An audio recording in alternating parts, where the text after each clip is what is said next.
ஒருத்தனை போடணும். அம்மா சாபெல்லாம் விடாதீங்கம்மா, அந்த பொண்ணே நான் தான், உங்கள் பையனை நான் தான் விட்டுட்டு போனேன். என்னம்மா சொல்ற? இவ ஃப்ரெண்டோட அக்கான்னா இப்ப நீ வந்து சொல்ற நான் தான் அந்த பொண்ணுன்னு? அவன் வேணுமா ஆண்டி வந்திருக்கேன், அவனை மாதிரி ஒரு பையன் கிடைக்க மாட்டான் ஆண்டி, அவன் எனக்கு வேணும். டீட்டெயில் அனுப்பிச்சுக்கிறேன், சரியா?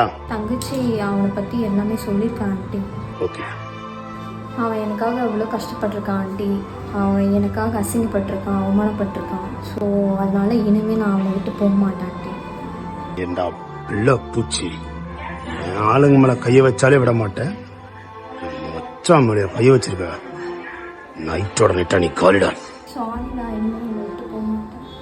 அண்ணி, அண்ணா அதெல்லாம் மனசுல வச்சிருக்க மாட்டாரு, மன்னிச்சிருவாரு. அண்ணா சாரிண்ணா, வேற தேவையில்லாம நிறைய பேசிட்டேண்ணா. அம்மா அண்ணனுக்கு அண்ணி கால் போட்டு எடுத்துனோம்மா.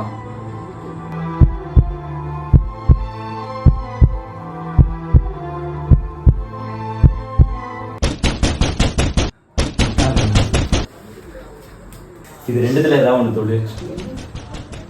யோசிச்சடா தொட சொன்னேன். சண்டை போடலாமா இல்லை சமாதானமா போகலாமான்னு தொட சொன்னேன். நான் தொட்டது நீ தொட்டது சண்டை. இன்னியோட இந்த பிரச்சனைக்கு நான் முற்றுப்புள்ளி வச்சுட்டு வரேன். யாரும் வீட்டை விட்டு வெளியே வரக்கூடாது. இந்த பிரச்சனையை முழுசாக முடிச்சுட்டு வரேன்.